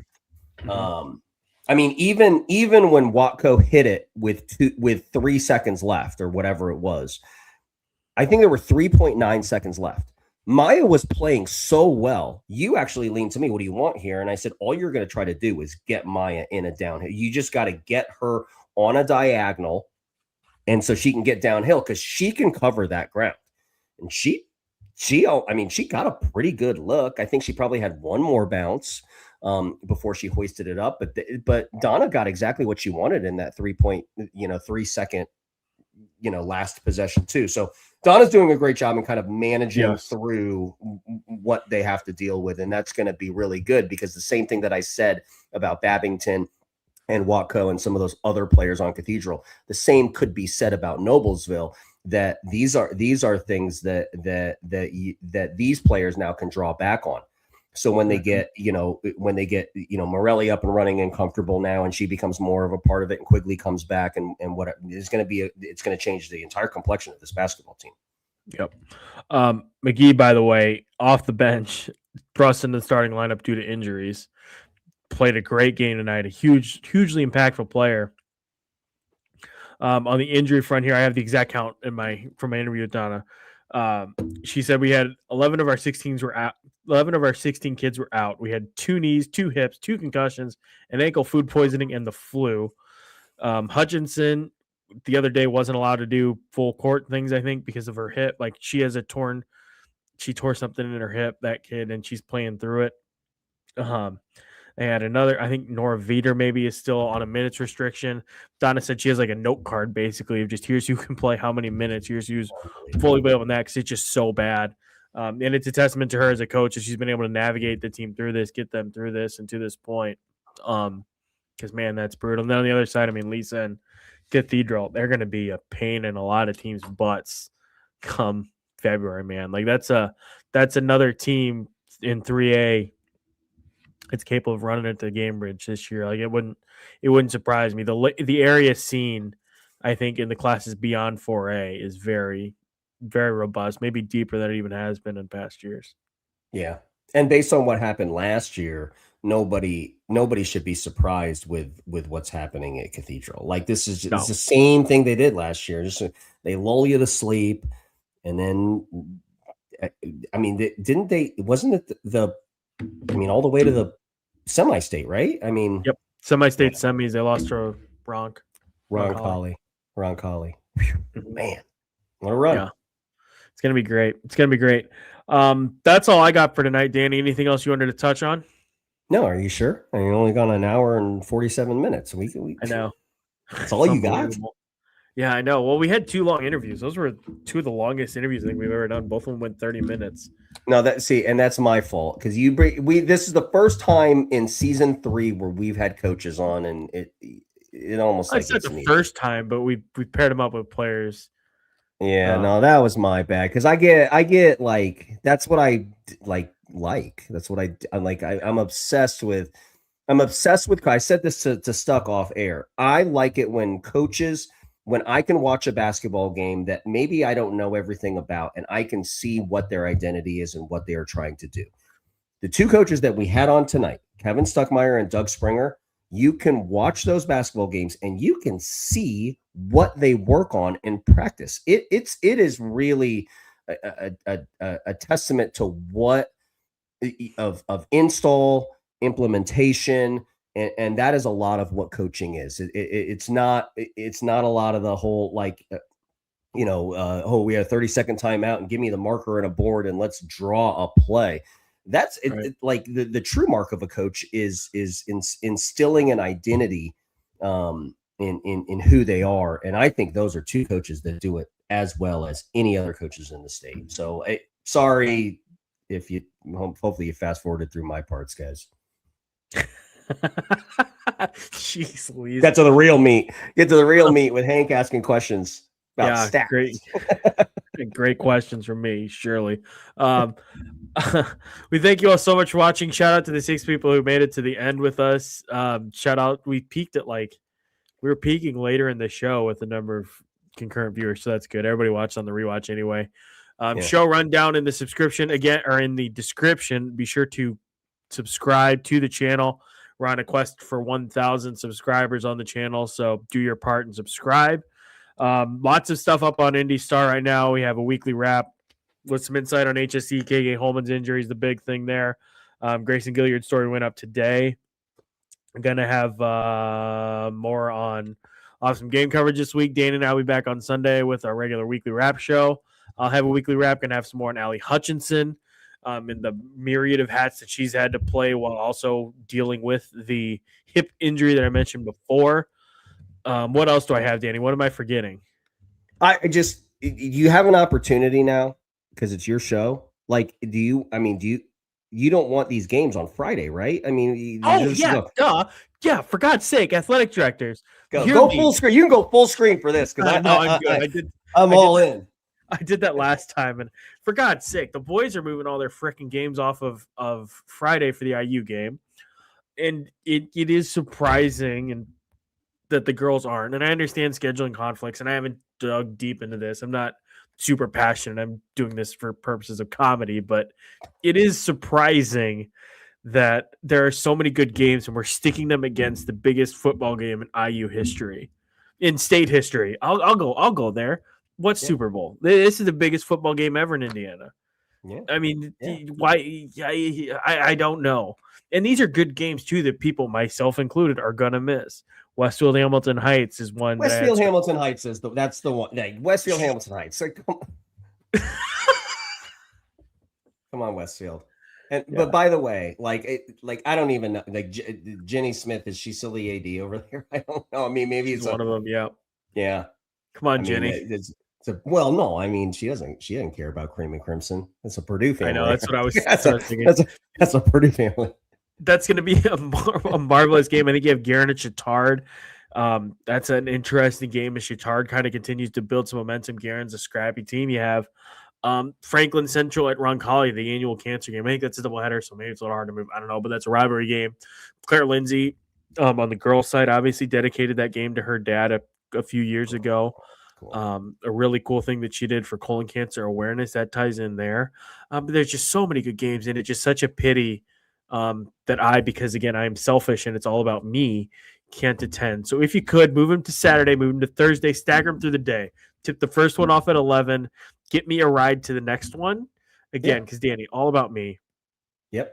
So that I can cover them and just stagger them like 11, 2, 5, and 7 on Thursday or Saturday. And that's how we can roll through it. I mean, I think that's fine. But it is, in all seriousness, genuinely surprised that all these boys' games have been moved, but the girls' games haven't moved either. Maybe it's the point of the season. I don't know. Yeah. Well, this became a point. This became a point of us, a talking point for us, because I did get a text saying that Jim Self at HSE moved the boys' game at HSE off of Friday night to accommodate the desire to watch the Peach Bowl. Do the girls play that night? I think the HSE no, girls. The boys. Oh, that's right. Jim moved the boys. Yeah. Okay. Yeah. The girls I don't know. That's unconfirmed. I'm just, it was on my text. It's not official. That's good. Nobody's gonna watch this deep into the show anyway. It's all for naught. I'll clip it off, put it out there. The girls play Saturday. All right, Danny. I'm tired. I'm gonna call that a show. Thanks, guys, for watching. We'll talk to you again on Sunday. Later, man.